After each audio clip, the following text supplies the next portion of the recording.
সর্বোপরি একটা কথা বাবা ঠাকুর জেনে রাখবেন, সনাতনীদের জাগতে হবে। আর সনাতনীরা আমরা যদি না জাগতে পারি তাহলে এই পশ্চিমবঙ্গ এটাও হয়ে যাবে ওই বাংলাদেশের মতো অবস্থা। এই যে আমার ইউটিউব ভাই এসেছে, ধার্মিক জগৎ, আরো অনেক ইউটিউব চ্যানেলরা এখানে এসেছে, তা ওর সঙ্গে ওই গতকাল রাতে এই নিয়ে কথা হচ্ছিল। ওর নাম হচ্ছে শুভজিৎ, খুব ভালো ছেলে, আমায় খুব ভালোবাসে। ও আমাকে তাই বলছিল যে দাদা হরিবাসরে কীর্তন করবেন, কিন্তু এই সব ঘটনাগুলো একটু তুলে ধরবে। তুলে ধরার কারণ একটাই, কারণ আমাদেরকে সচেতন হতে হবে, আমাদের অবস্থা যেন বাংলাদেশের মানুষদের মতো না হয়। আজকে বাবা ঠাকুর একটু লক্ষ্য করে দেখেছেন, সেখানে যে মহারাজ চিন্ময় প্রভু সে হরিনাম করত বলে, হরিনামের দল নিয়েছিল বলে, আজকে হরিনাম প্রেম বন্যায় বাংলাদেশকে ভাসিয়েছিল বলে আজকে বিদ্রোহীরা তাকেও আজকের ওই কারাগারের মধ্যে বন্দী করে দিয়ে। আবার ওই বাংলাদেশে কিছু অসৎ মানুষ তারা আবার বলে বেড়াচ্ছে যে কিছুদিন পরে কলকাতাকেও আমরা দখল, কিছুদিন পরে আমরা পশ্চিম বাংলাকেও আমরা দখল করে নেব। মেরো ভাই একটা কথা জেনে রাখবে, তোমাদের এই বক্তব্যকে এই প্রীতম বটব্যাল সাধুবাদ জানায়, তবে এ জন্মে নয়, তোমাদের 100 জন্ম পেরিয়ে গেলেও সন্দেহ আছে পশ্চিমবঙ্গকে দখল করে তোমরা অন্য ধর্মে বিলুপ্ত করতে পারবে। তাই আপনাদের সবাইকে বলে রাখি, এটা আমি সচেতন করে দিয়ে গেলাম। আবারও বলছি, গতকাল ফেসবুকেতে আমাকে একজন ভদ্রমহিলা কি পাঠিয়েছে জানেন, মেসেজ করে পাঠিয়েছে মেরি ক্রিসমাস। তখন আমি তাকে উত্তর দিলাম যে আচ্ছা দিদি ভাই, আপনি হিন্দু না অন্য ধর্মের মাল, কি বুঝলে? সে বলে দাদা তুমি আমাকে এত বড় কথা বললে, তুমি একজন কীর্তনিয়া হয়ে। আমি বলবো না তো কি করবো? আজকের দিনটা মেরি ক্রিসমাস আমরা সনাতনীরা পালন করব না, আমরা ওই গতকালকে 25শে ডিসেম্বর পালন করব। কি জোরে বলো? তুলসী পূজন বা তুলসী উদযাপন তিথি।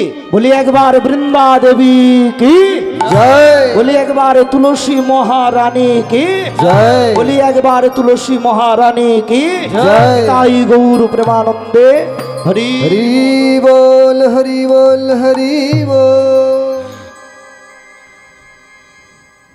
ভক্তমণ্ডলী, ভক্তিমতী মা বাবারা, তাহলে আজকে হরিনামের খেলা করছে আমার মহাপ্রভু কোথায় বললাম? নবদ্বীপে একজনের বাড়িতে, যার বাড়িতে মহাপ্রভু প্রত্যেক দিন সন্ধ্যাবেলা করে যেত। তিনি গিয়ে তার বাড়ির ওই দরজাটাকে বন্ধ করে দিয়ে, তার বাড়ির কপাটটাকে বন্ধ করে দিয়ে হরিনাম করতেন। তার নাম কি বলেন তো দেখি? বাহ, শ্রীবাস পণ্ডিতের বাড়িতে। শ্রীবাস পণ্ডিতের বাড়িতে বাবা ঠাকুর হরিনাম করছে। একটা কথা জেনে রাখবেন, হরিনাম কি বিষয়, হরিনাম কি সাবজেক্ট, কীর্তন কি রতন, সেটা আমার মহাপ্রভু নদিয়ায় এসে তিনি প্রচার করে দিয়েছিল তার কিছু ভক্তদের দ্বারা। তার কিছু ভক্তদের দ্বারা তিনি প্রচার করে দিয়েছিল যে ভাই হরিনামের মধ্যে কি আছে লক্ষ্য করে দেখবেন। যে প্রকৃত হরিনাম প্রেমে ডুবে গেছে না, তার কাছে কিসের পুত্র, কিসের সন্তান, কিসের সংসার, কিছুই যেন ভালো লাগে না। তার প্রমাণ এই শ্রীবাস ঠাকুরের বাড়ির একটা ঘটনা এখন শুনলে তোমরা বুঝতে পারবে যে হরিনামের মধ্যে কি আছে যেটা অন্য কিছুর মধ্যে না। ঘটনাটা একটু খালি মন দিয়ে মায়েরা শুনে নাও, খুব সুন্দর ঘটনা। দেখো হরিনাম কি বিষয়।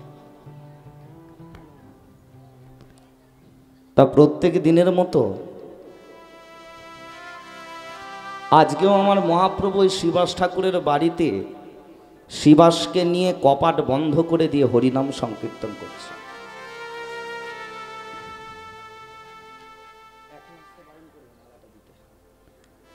এমন সময় বাবা ঠাকুর হরিনামের প্রেমানন্দে মহাপ্রভু মেতেছে ভক্ত শ্রীবাসকে নিয়ে।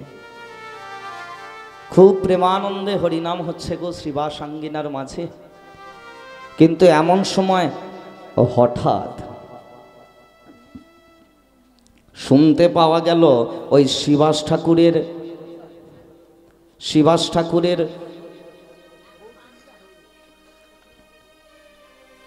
ঠাকুরের ওই দরজার বাইরে থেকে কে যেন একজন চিৎকার করে উঠল, স্বামী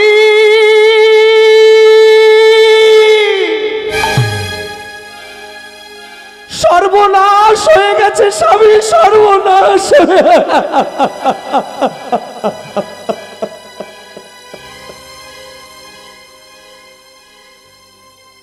যখনই না এই শব্দটা ভেসে এলো, শিবাস ঠাকুর কেমন যেন থমকে দাঁড়িয়ে পড়েছে। মহাপ্রভুকে কিছু বুঝতে দিল না। শিবাস ঠাকুর ধীরে ধীরে বাবা দরজার কাছে গেল।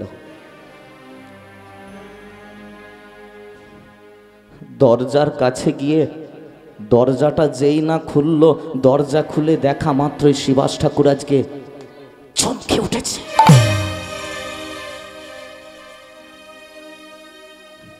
কাকে দেখতে পেল জানো? শিবাস ঠাকুরের স্ত্রী, যার নাম হলো মালিনী দেবী।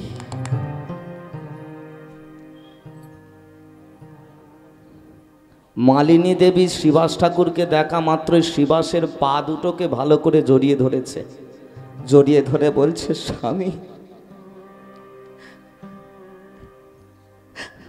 সর্বনাশ হয়ে গেছে। কি হয়েছে মালিনী, তুমি এইভাবে কাঁদছো কেন?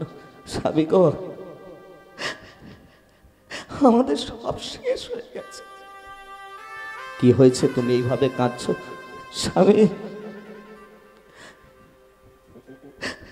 আমাদের একমাত্র মা বলা ধন,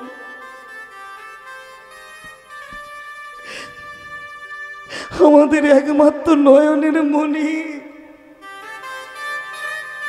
আমাদের একমাত্র প্রাণ ভ্রমরা, আমাদের একমাত্র ছেলেটা মারা গেছে। স্বামী মারা। লীলাময়ের লীলা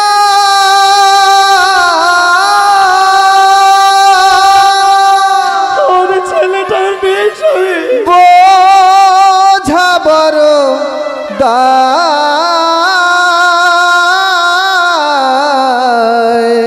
চলে গেল। ভক্তের লাগি ভগবান পরীক্ষা করা।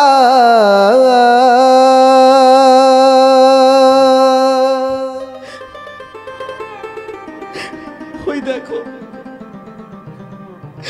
ওই দেখো মরা দেহটাকে ওখানে রেখে এসেছে। একটা সাদা ধুতি কাপড় দিয়ে ওর দেহটাকে ভালো করে ঢেকে রেখেছি। দেখবে চলো স্যার, আমাদের ছেলেটা যে মরে গেছে গো। শিবাস এই কথাটা শুনে, ছেলের মরার খবর শুনে শিবাস কিন্তু একটু পাগল হলো না। শুনতে থাকো মা, ভগবানের নামে যে ডোবে সে কেমন হয়, কেমন ভক্ত হয় দেখো। শিবাস ঠাকুর মালিনীকে তুলে বলছে, মালিনী কেঁদো না, ছেলে মরে গেছে বলে ওই জন্য তুমি কান্নাকাটি করছো। মালিনী, এ যার ছেলে সেই তো তার কাছে ওকে নিয়ে চলে গেছে।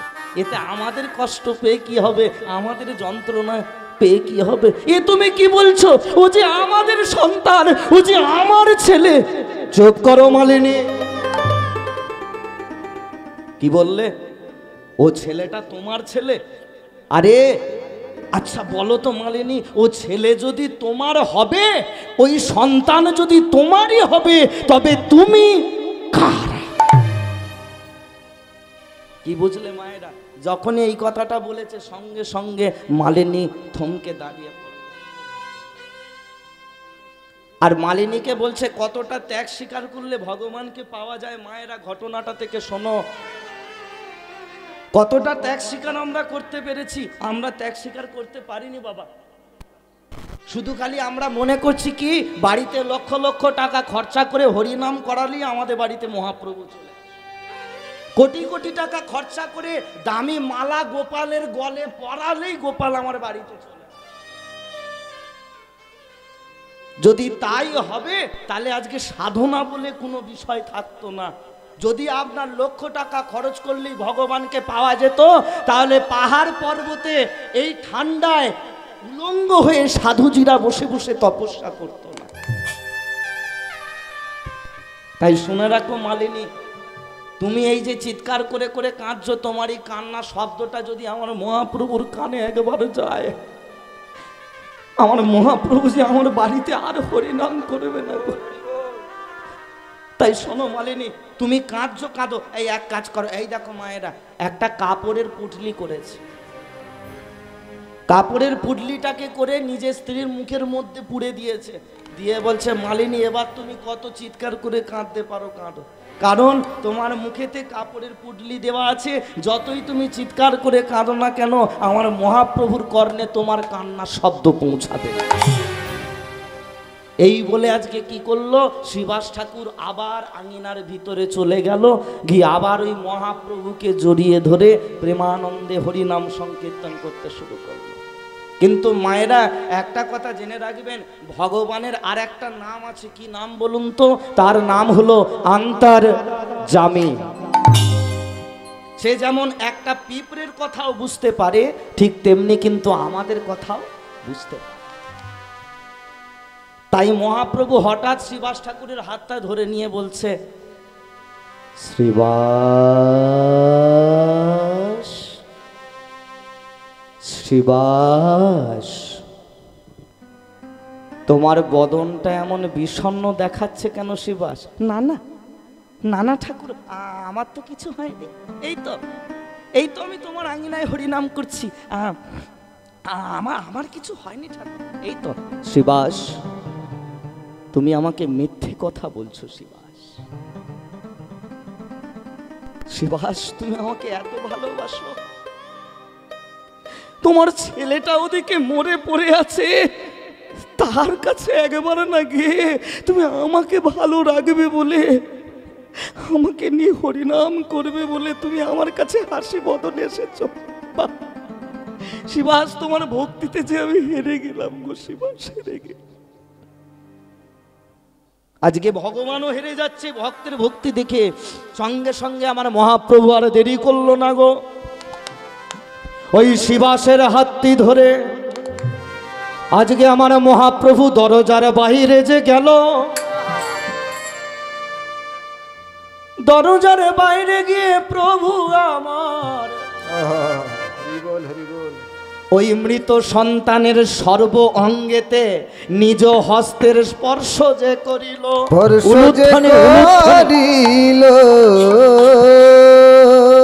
যখনই না মৃত সন্তানের অঙ্গে মহাপ্রভুর হস্তের স্পর্শ যে পড়িল,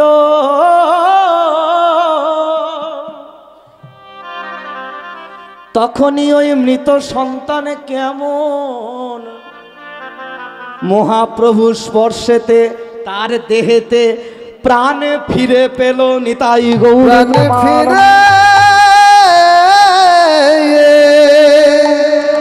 প্রাণ ফিরে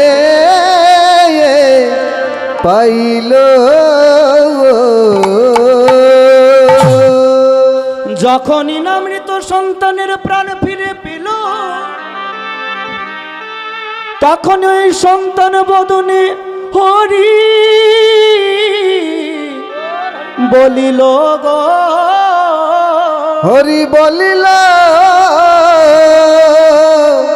এই কি তোমার লীলা প্রভু, এই কি তোমার লীলা, এই কি তোমার লীলা।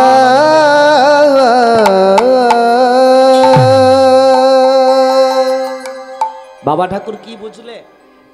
প্রকৃত যদি ভক্তি ভরে বিশ্বাসের সহিত যদি ভগবানকে ডাকা যায়, লাগবে না এত টাকা খরচা করার, লাগবে না দামি দামি মানাল। ভগবানের জন্য তুমি যদি এক হাঁটু জলে নামতে পারো, ভগবান তোমার জন্য সারা শরীরটাকে বিকিয়ে দেবে।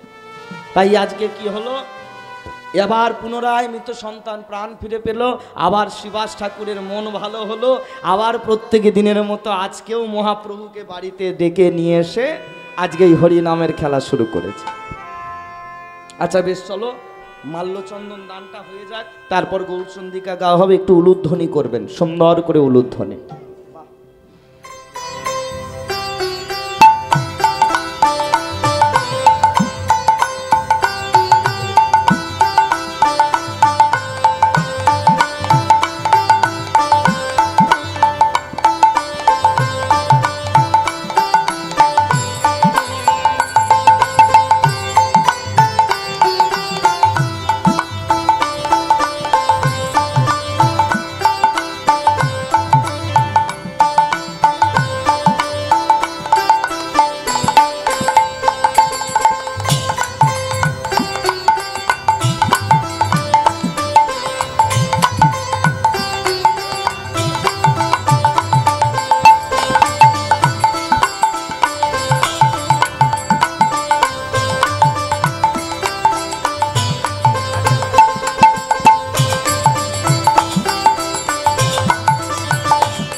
নিতাই গৌর প্রেমানন্দে হরি বল হরি বল হরি বল হরি বল।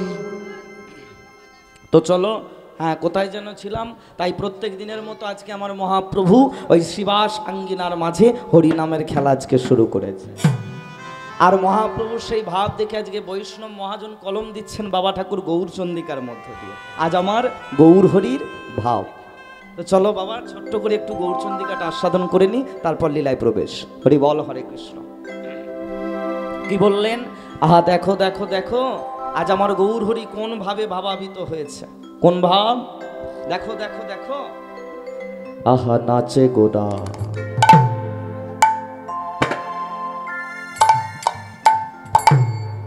আজ শিবাশয় অঙ্গ অঙ্গনে,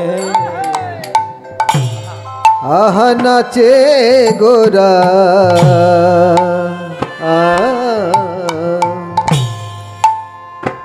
শিবাশয়ঙ্গ নাচে গোরা, শিবাশয় অঙ্গ অঙ্গনে, আহা নাচে গোরা,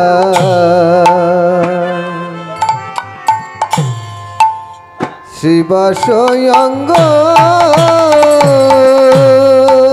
খোলো করো তালে নাচে,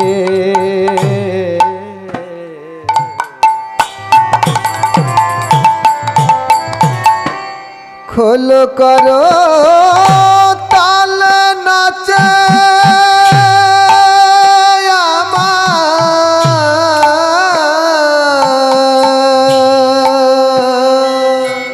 ভক্তমণ্ডলী ভক্তিমতী মা বাবার এই যে এইদিকে তাকাও। আজকে যেমন আমি খোল করতাল নিয়ে হরিনাম গাইছি, ঠিক তেমনি মহাপ্রভু ওই খোল করতালের তালে তালে তিনি নৃত্য করছেন। কেমন ভাবে গৌর নৃত্য করছে চলো দেখে নি। নিতাই গৌর প্রেমানন্দে হরি হরি হরি বল হরি বল। উলুধ্বনি করো, উলুধ্বনি।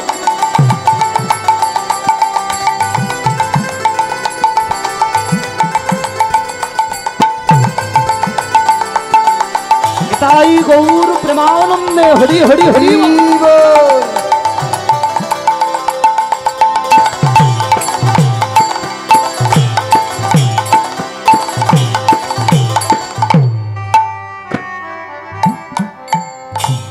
আহা খোলো করো তালে নাচে গোরা, নাচে পরময়া আবেশে। আহা নাচে গোরা শিবাশয়ঙ্গ।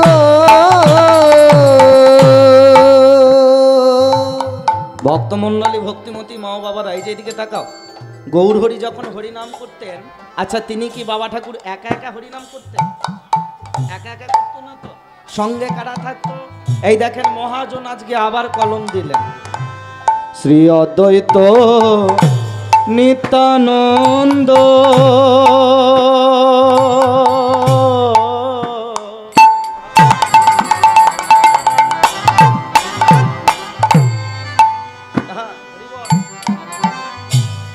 আবার শ্রীবাসে গদা ধর, শ্রী অদ্বৈত নিত্যানন্দ।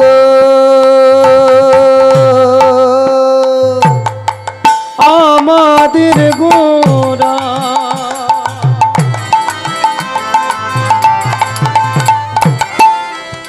আমাদের হরি হরি হরি।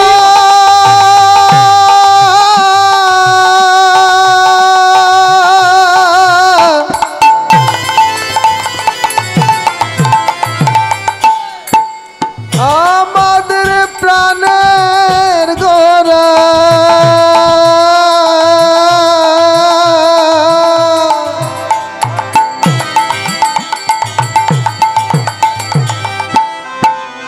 আমাদের সবাইয়ের গোরা।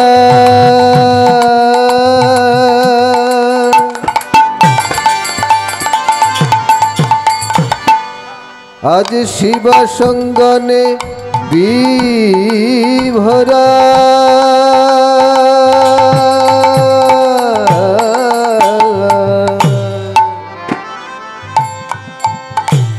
আহা শ্রী অদ্বৈত নিত্যানন্দ। আবার শিবাসে গদা ধর, শ্রী অদ্বৈত নিত্যানন্দ।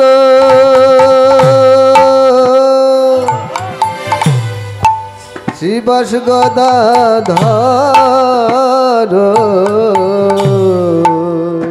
এই যে মায়ের একটু আমার দিকে তাকাবে, তাহলে কার কার কথা বললাম? বলছে শ্রী অদ্বৈত নিত্যানন্দ শিবাস গদাধর, তাই তো?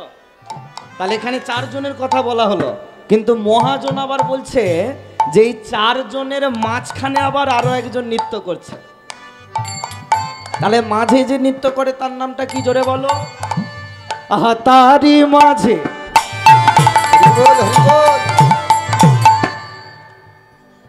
তারি মাঝে, আবার তারি মাঝে নাচে নামা। আহাই আমার গৌরাঙ্গ সুন্দর। আহা তারি মাঝে দেখো দেখো তারি মাঝে, তারি মাঝে নাচে নামা।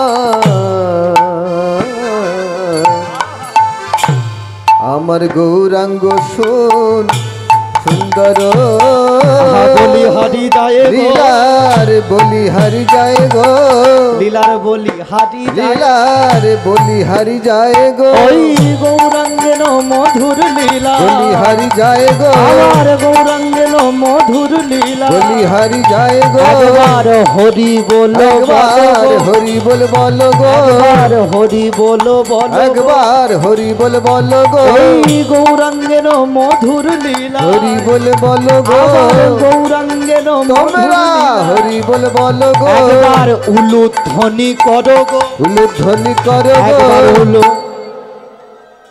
আস্তে আস্তে দাঁড়াও দাঁড়াও দাঁড়াও দাঁড়াও না না যে তুলনায় আজকে এখানে ভক্ত মায়েদের ভিড় লেগেছে সেই তুলনায় কি উলুধ্বনির জোরটা হলো বলে প্রথমেই কি আর গরম হয় প্রথমে তো নরম থাকে বলো আবার যা ঠান্ডা পড়েছে বলো হরি বল হরে কৃষ্ণ কিন্তু একটা কথা জেনে রাখবে নিতাইয়ের নামে গৌরের নামে যদি প্রথম থাকতে জোর করে উলুধ্বনি দিতে পারো তোমার মঙ্গল তোমার পরিবারের মঙ্গল বোঝাতে পেরেছি তাহলে এবার একটু জোরসে উলুধ্বনি হয়ে যাক বাহ আরো জোরে একবার উলুধ্বনি করো গো উলুধ্বনি করো গো এই গৌরাঙ্গের মধুর লীলা উলুধ্বনি করো গো গৌরাঙ্গের মধুর লীলা উলুধ্বনি করো গো আমাদের গৌরাঙ্গের মধুর লীলা উলুধ্বনি করো গো গৌরাঙ্গের মধুর লীলা উলুধ্বনি করো গো একবার দুটি বাহু তোলো গো দুটি বাহু তোলো গো একবার দুটি বাহু তোমরা দুটি বাহু তোলো গো এই গৌরাঙ্গের মধুর লীলা দুটি বাহু তোলো গো আমার গৌরাঙ্গের মধুর লীলা দুটি বাহু তোলো গো একবার শঙ্খের ধ্বনি করো গো শঙ্খের ধ্বনি করো গো একবার শঙ্খ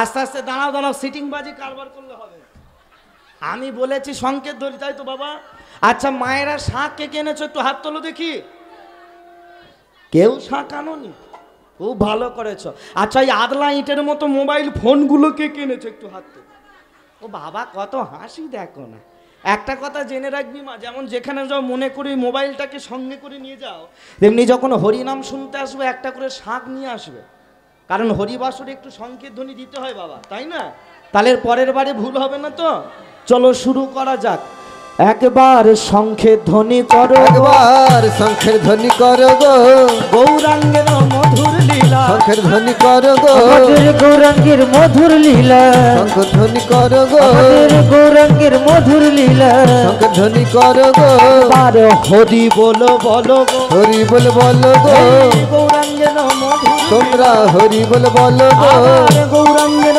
মধুর লীলা হরি বল বলো গো আবার কৃষ্ণের মধুর লীলা হরি বল বলো গো আবার নিতাই চাঁদের মধুর লীলা হরি বল বলো গো আবার গৌর চাঁদের মধুর লীলা হরি বল বলো গো আবার তাই হরি হরি হরি বলে গৌরাঙ্গের মধুর লীলা গৌর হরি হরি বলে গৌরাঙ্গের মধুর লীলা হরি হরি হরি বলে গৌরাঙ্গের মধুর লীলা হরি হরি হরি বলে গৌরাঙ্গের মধুর লীলা হরি বলে বলো গো তোমরা হরি বল বলো গো